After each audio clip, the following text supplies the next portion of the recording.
year was in its final hours when the Russian ice-class vessel, the academic Sergei Vavilov, under the command of Captain Kalashnikov, headed down the Beagle Channel and into the storm-tossed waters of the South Atlantic.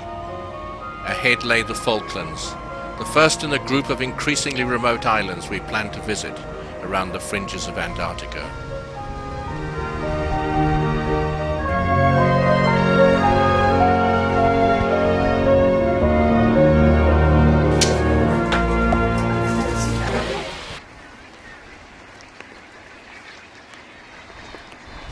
New Island is one of the Falklands group, where a crowded nesting site is home to a mix of rockhopper penguins, king shags, and beautiful black-browed albatrosses. The black-browed variety can live for 30 years and mates for life. Mating pairs reinforce their relationship by much billing and cooing.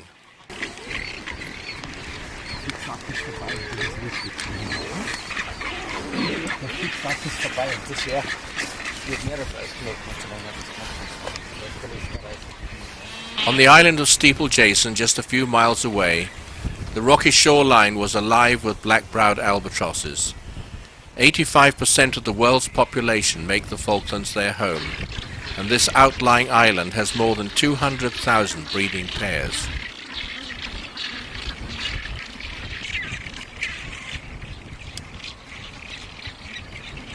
In fast deteriorating weather, the ship sounded the emergency signal for all ashore to return at once to the landing site. The trip back to the ship was a wild, exhilarating ride. The great birds, with their 8-foot wingspan, whirled and wheeled about our heads as the roller coaster Zodiacs leapt and bucked in the waves, drenching us with spray.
Recovery of the Zodiacs proved to be quite a challenge, and one of the boats capsized, tossing its crew into the chilly waters.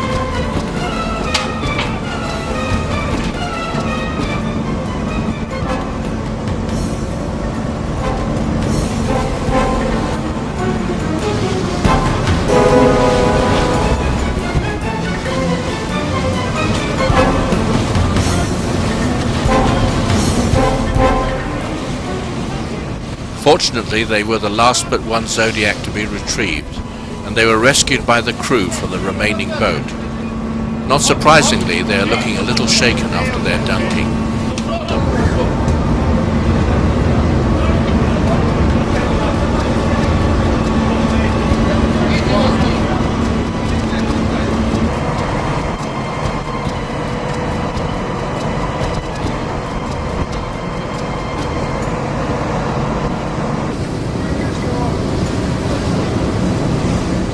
Our next destination, South Georgia, lay 800 miles northeast of the Falklands.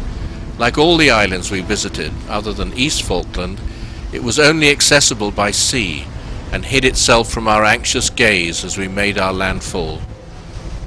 Slowly the veils of mist parted, to reveal first the gleam of a glacier, and then a glimpse of towering snow-capped peaks. The island is 100 miles long, 20 miles wide, and more than 50% of it is covered by glaciers.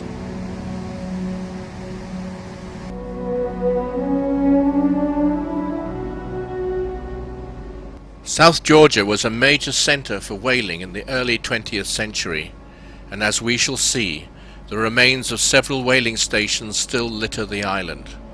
Grytviken is the point of entry manned by a small garrison of British Marines. It was established as a whaling station in 1904 and was the first to be built on South Georgia.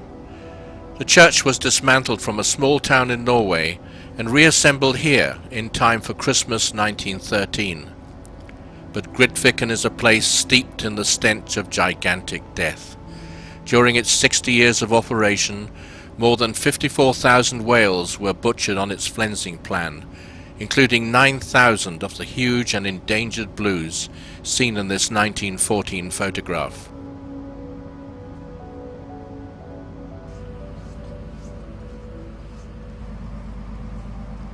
But the whalers have long since departed these shores, and the bows of the catcher Petrel will never again lift to the ocean's swells, and her harpoon gun will never again fire its deadly missiles into living flesh.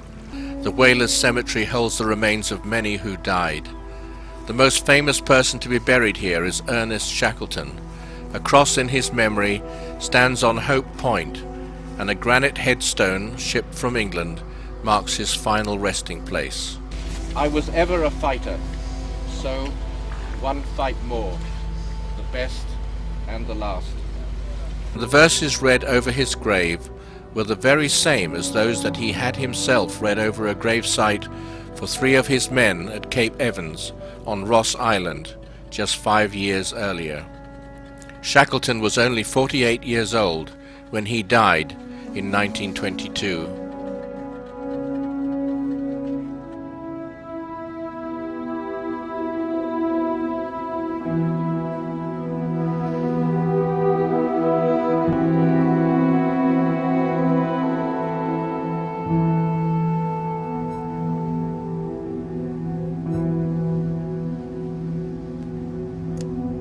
It was time for us to move on down the coast to Fortuna Bay for our introduction to king penguins, as well as to fur and elephant seals.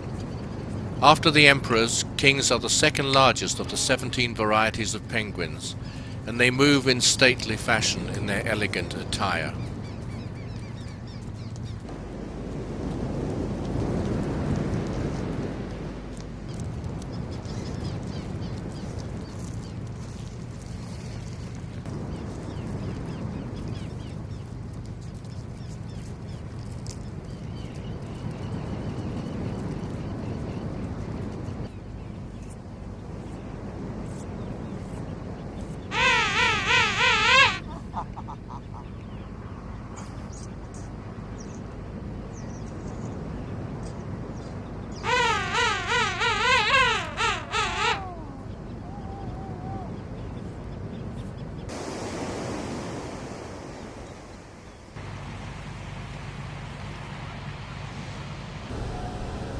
We continued westwards along the north coast to Elsahol Bay, at the extreme western tip of the island. There is something mesmerizing about the view through the bridge windows. Maybe it is the rolling movement of the ship, or the constant motion of the ocean, but even seamen with a lifetime of experience stare stolidly ahead for hours at a time.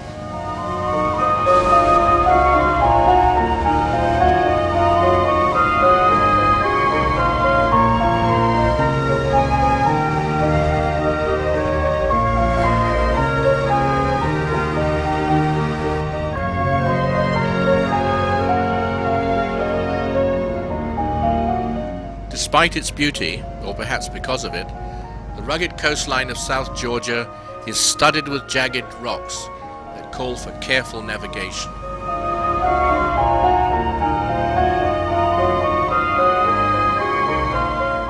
After Elsahol, we turned back east, still keeping to the northern side of the island, which is much less exposed than the southern shore. We stopped first at the abandoned whaling station of Leith.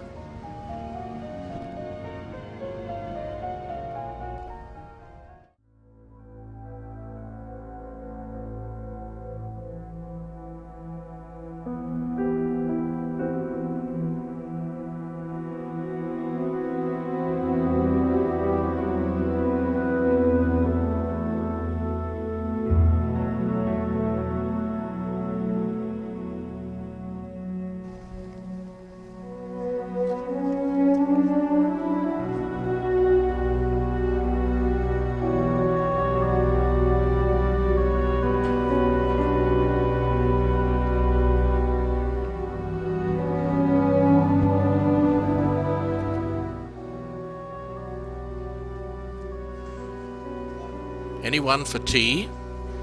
Rotting curtains still line the windows.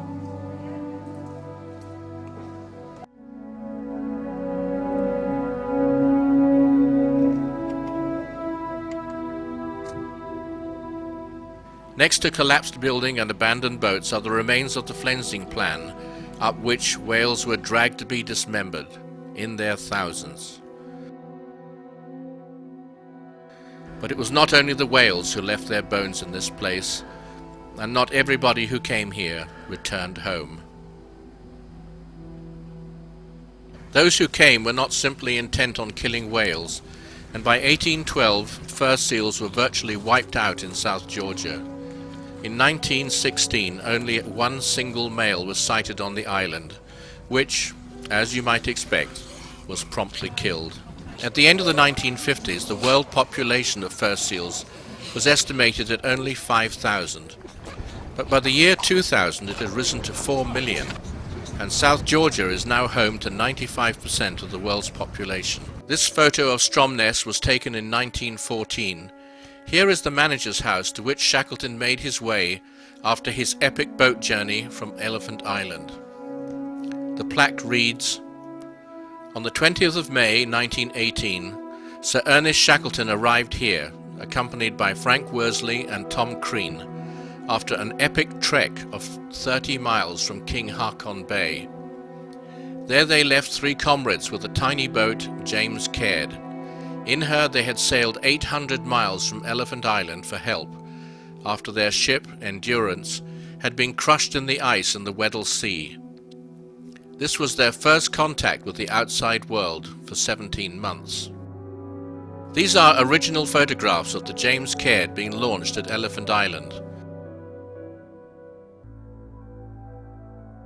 The painting of the landfall in South Georgia and of the actual boat itself were filmed in 2003 at Dulwich College in London. The last part of the trek involved descending a frozen waterfall. Here is that waterfall, not frozen, but tumbling down the hillside.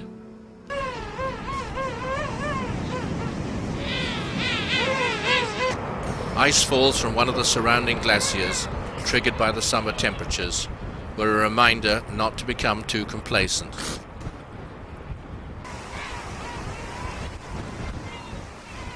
The main inhabitants of this wondrous place were the kings, who, in this little group, clearly demonstrate that even for penguins, 2's company and 3's a crowd.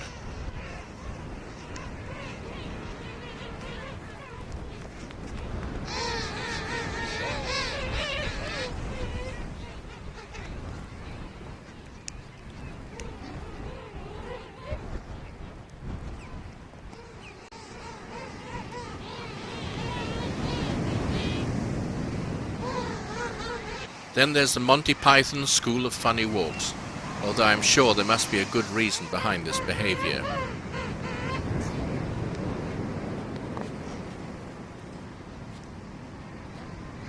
These fuzzy balls of chocolate fur are king chicks in their toddler suits.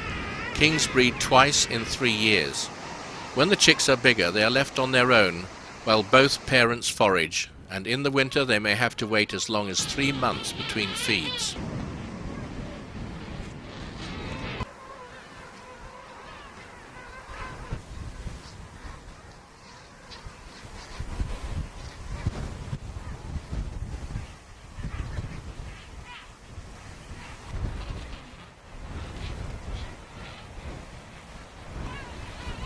They may be scruffy during the molt, but they can only be described as magnificent when complete.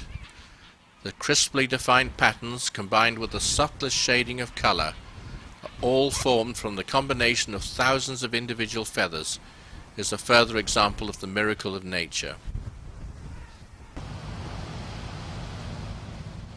We continued east along an increasingly rugged coast.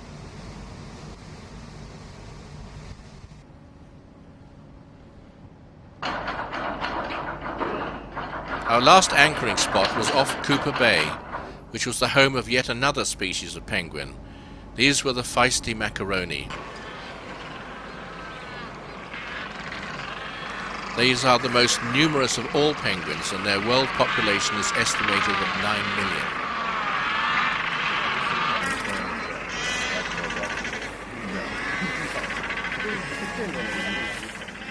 Their name originates from that strange little rhyme.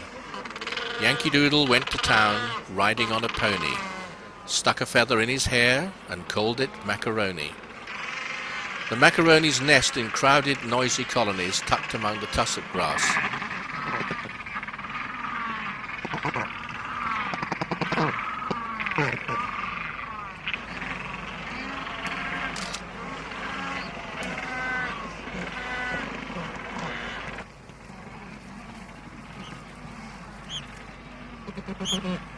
Like other penguins, the young are fed with regurgitated seafood by their parents.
On the return to the ship, the Zodiacs threaded their way through a maze of rocks, heavily populated with a noisy mix of macaronis and other seabirds.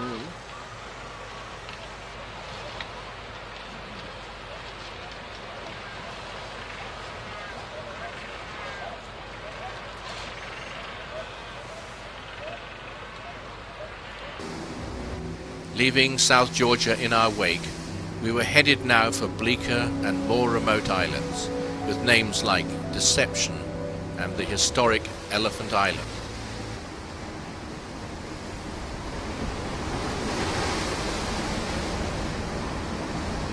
In fact, we were crossing the very same stretch of ocean that Shackleton crossed in the tiny James Caird 61 years earlier, although we were to encounter many more icebergs.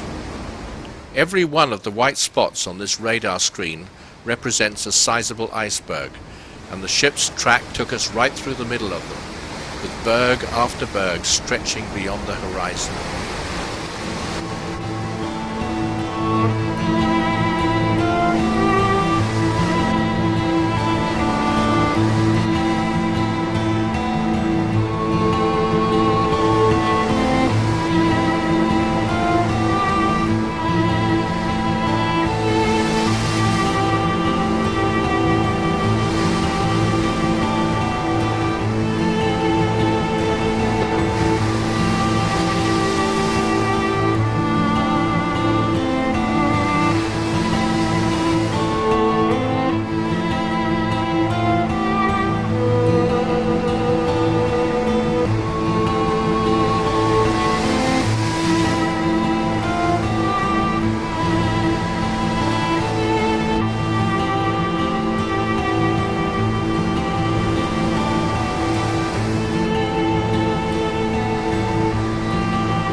Finally, Elephant Island itself came into view, and Nomon Island marked the location where Shackleton's men spent 4 anxious months, not knowing whether the James Caird had survived the journey to South Georgia and rescue was at hand, or whether they would be marooned forever in this hostile place.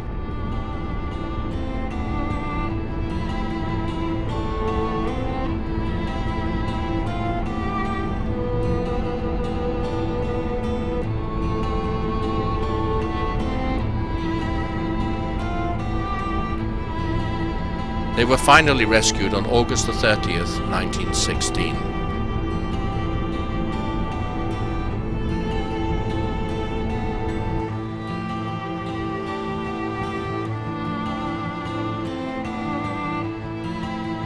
It was deemed too rough for us to make a landing, and we sailed away from Elephant Island without setting foot on its shore.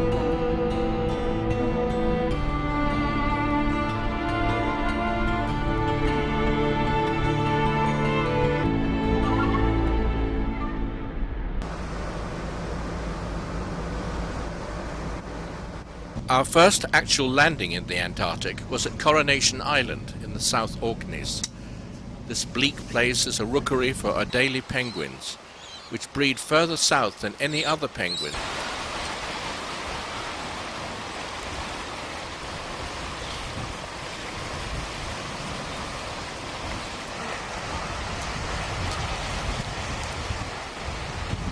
Bright patches of slow-growing lichen provided the only splashes of colour in this black and white landscape.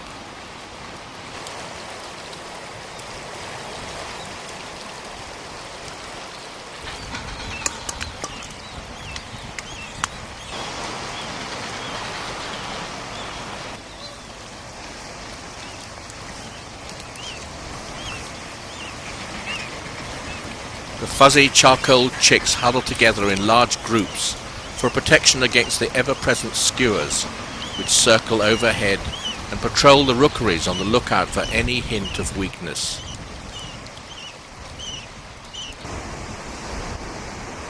These birds are smart and relentless predators.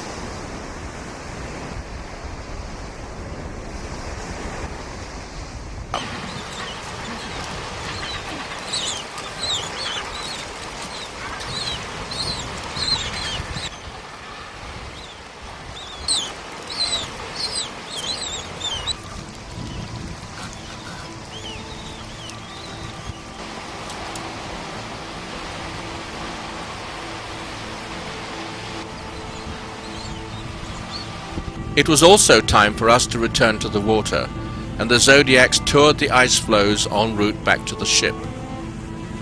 Many of the flows had originated from the interior of ancient glaciers, which explained their color of breathtaking blue.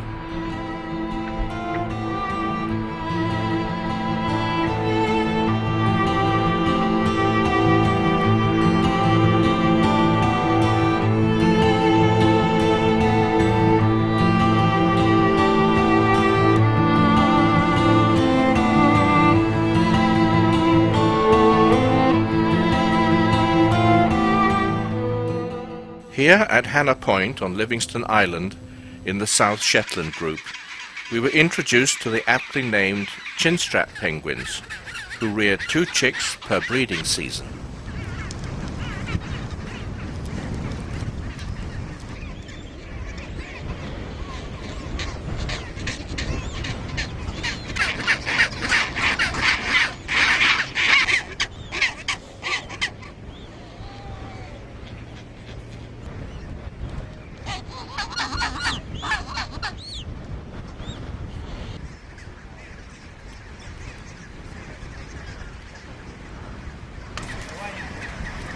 Like all penguins, chinstraps face the same daily laborious trek down to the sea.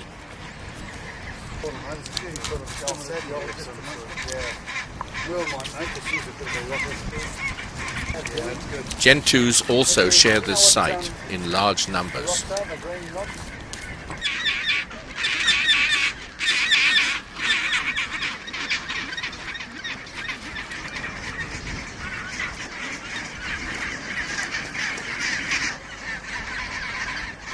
The going can be treacherous over the rocks. Oops. Apparently no harm done. These are tough little birds.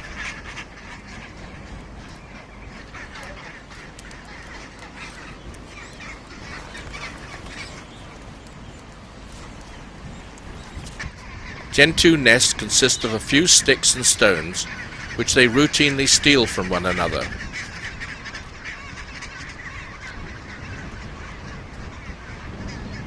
There seems to be some indecision going on here.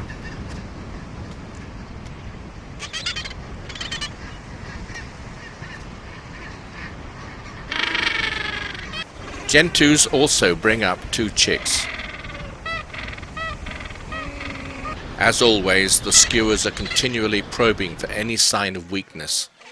Here is an example of a single skua applying bullying tactics to a group of young gentoos.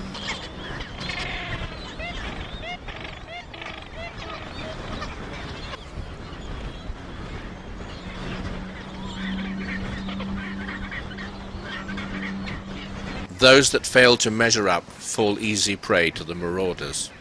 Large numbers of elephant seals also inhabit this place. At this time of year their skin resembles peeling wallpaper, and they wallow in noisy, smelly, bad-tempered groups, waiting out the itchy molt before they can return to the sea.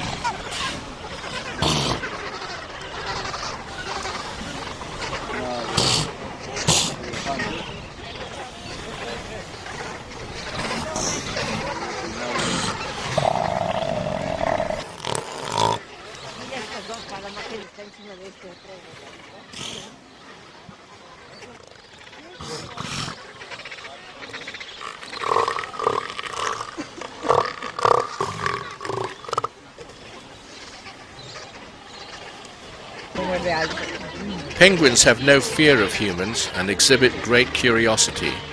If you keep still, some will invariably come to check you out.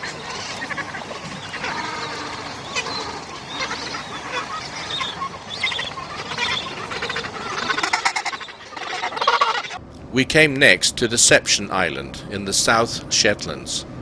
This ring-shaped island is aptly named because it is a semi-active volcano in which the caldera has been flooded through a breach in the rim called Neptune's Bellows, which is 700 yards wide and obstructed by submerged Raven rock. The approaches are marked by a series of bizarre sea stacks. A low point in the rim is called Neptune's Window.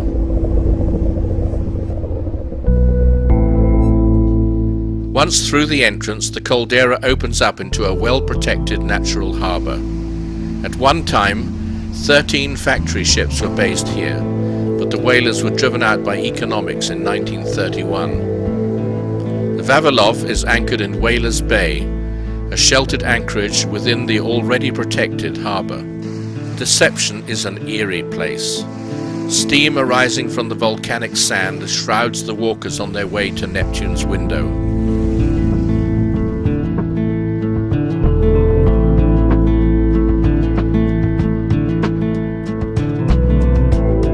Rusting oil tanks and boilers are all that remains of equipment used to process the whales.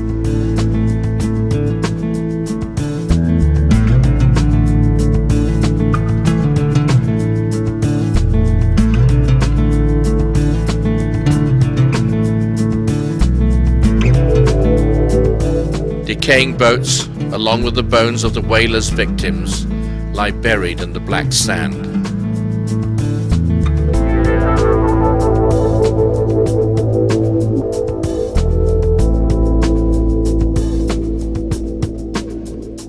Dilapidated buildings and rusting equipment litter the landscape.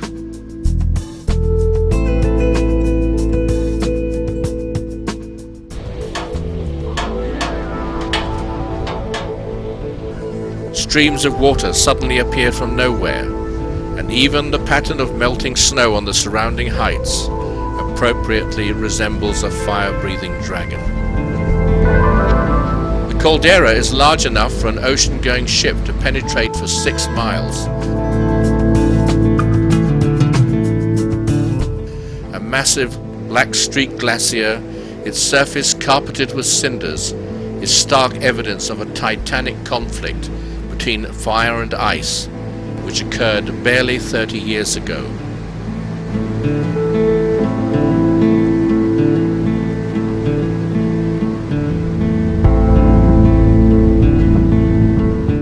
The Zodiacs are launched for a second landing in the caldera, this time to allow those wishing to do so to take hot baths on the chilly beach.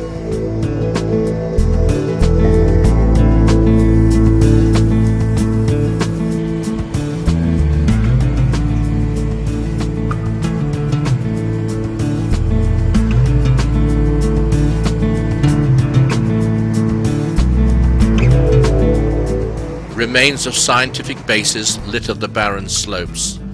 They were destroyed and their staff driven out by a volcanic eruption in 1970. A cemetery lies buried 30 feet below the cinder surface. The water is hot enough to scald if care is not taken.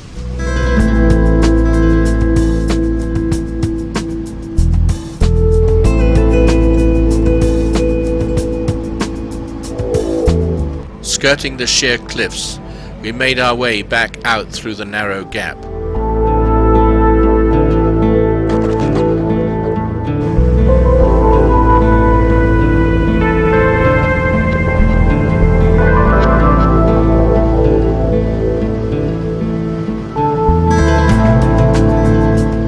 Here is Neptune's window just coming into view, followed by a scene looking down from the top of the rim.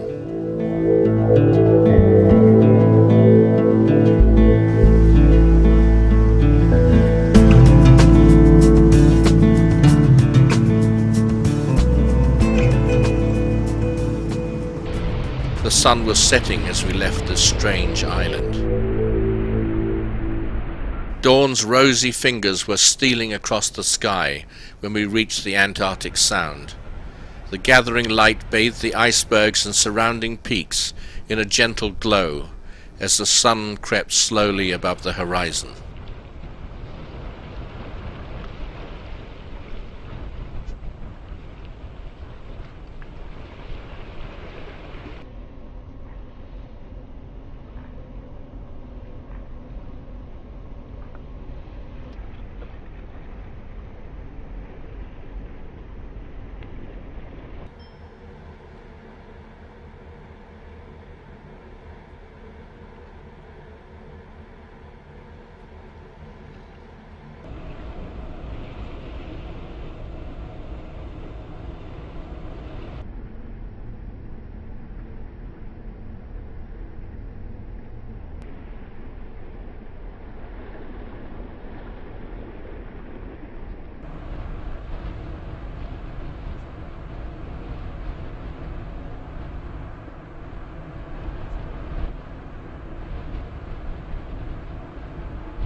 We came to Rosamel Island, and icebergs sailed serenely through the channel, propelled by strong currents. The height you see here is only 1/8 of the total, with the remaining 7/8 hidden beneath the water.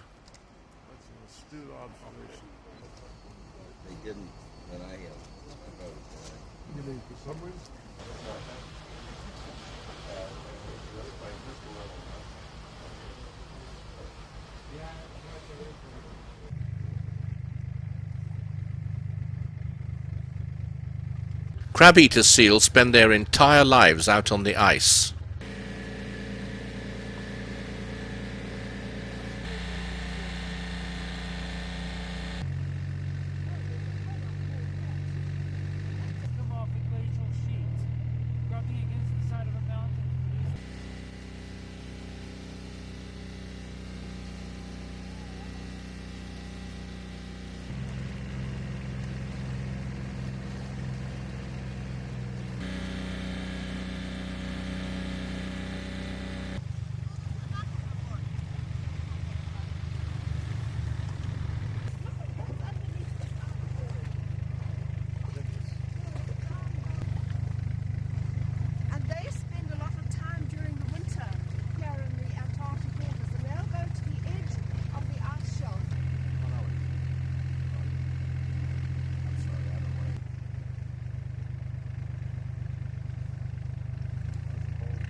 Old ice is an electric blue, reaching an intense violet in the deepest holes.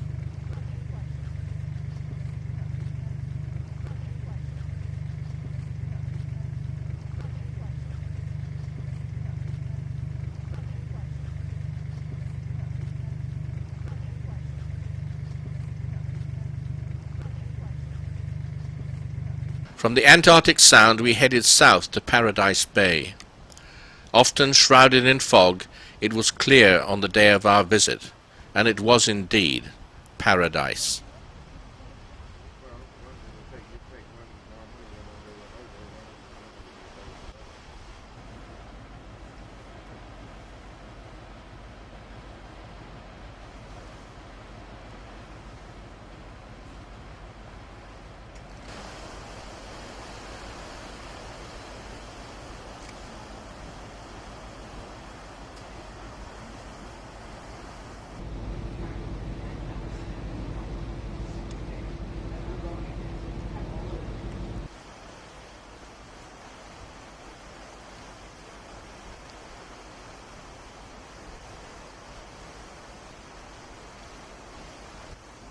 We're at position latitude 64 degrees 50 feet south, longitude 62 degrees 54 west.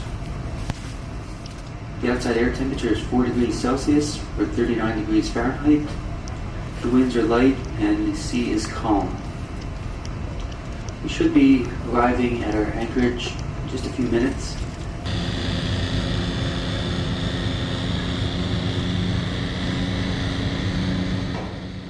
We landed at the Argentinian Almirante Brown base, barely visible against the backdrop of the towering mountains.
One of the most famous channels in the Antarctic Peninsula is the Le Maire Channel, named after a Dutch seaman who was the first to sail around Cape Horn.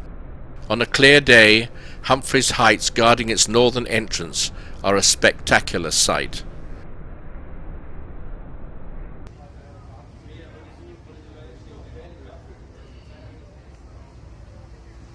In mid-January, the Sergei Vavilov was the first ship of the season to transit the channel, which is obscured by mist and choked by ice.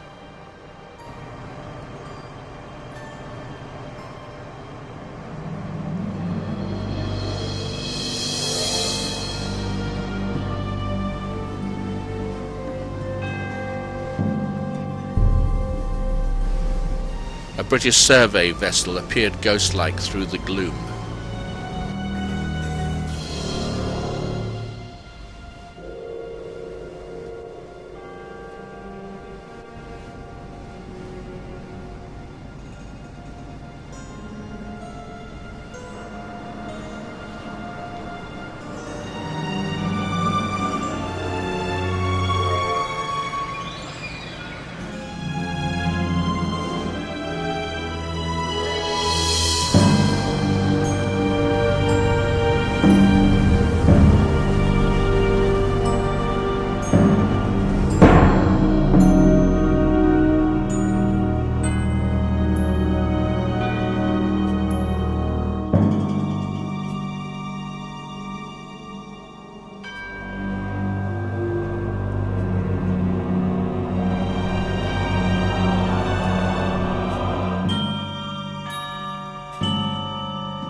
We were reminded of those lines from the poem The Ancient Mariner. And now there came both mist and snow, and it grew wondrous cold, and ice mast high came floating by, as green as emerald. And through the drifts the snowy cliffs did send a dismal sheen, nor shapes of men nor beasts we ken, the ice was all between. The ice was here, the ice was there, the ice was all around. It cracked and growled and roared and howled, like noises in a swound.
We anchored at the southern end of the channel and went ashore on Peterson Island.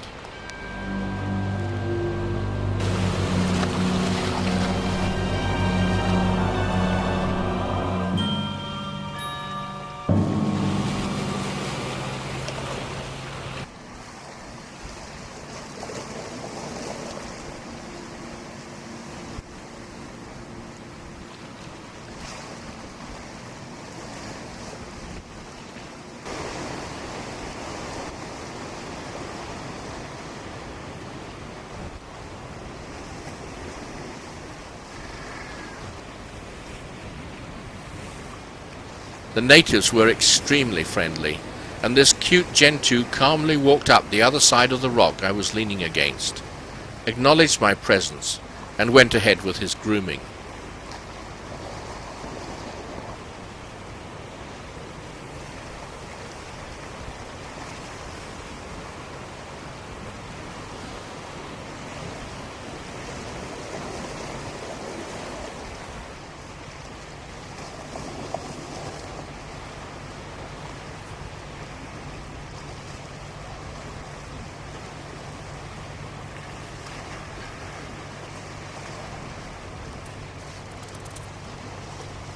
A striking natural ice sculpture forms a backdrop for these Adelies on their way to the sea.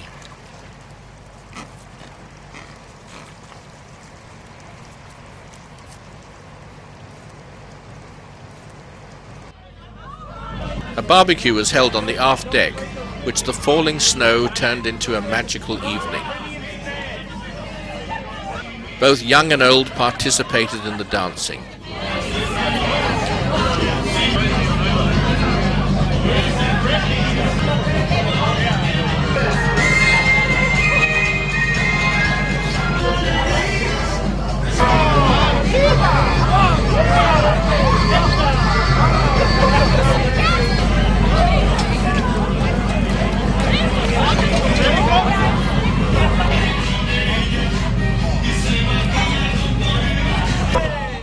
The evening was further enlightened by a dance exhibition between a Russian immigrant with artificial legs and an 80-year-old lady.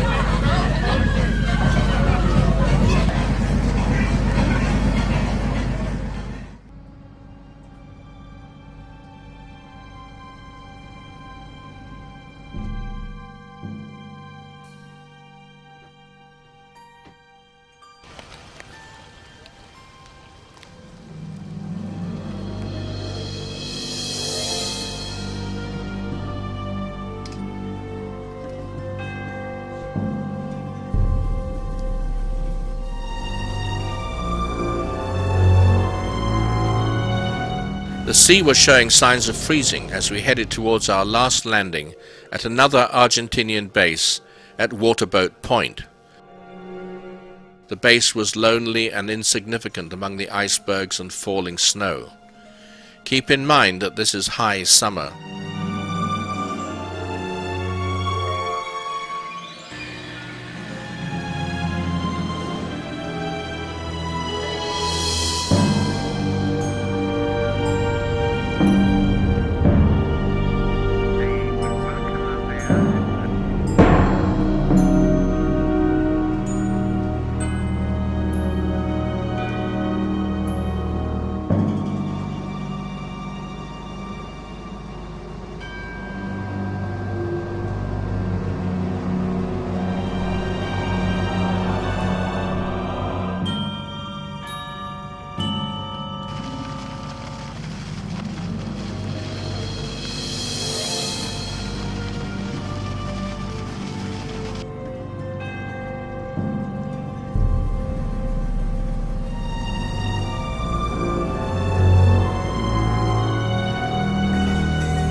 Penguins porpoised through the water as we took our leave of Antarctica and headed north across the Drake Passage towards the infamous Cape Horn.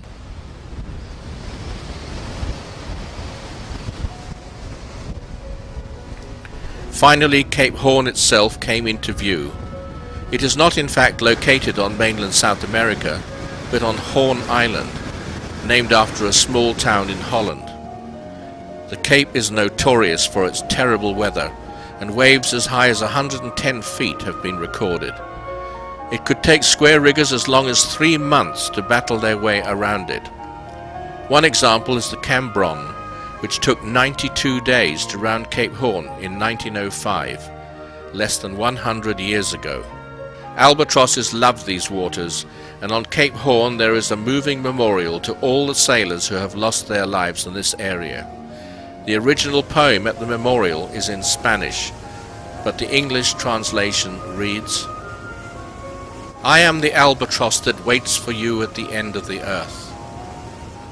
I am the forgotten soul of the dead sailors who crossed Cape Horn from all the seas of the world. But they did not die in the furious waves. Today they fly on my wings to eternity, in the last trough of the Antarctic winds."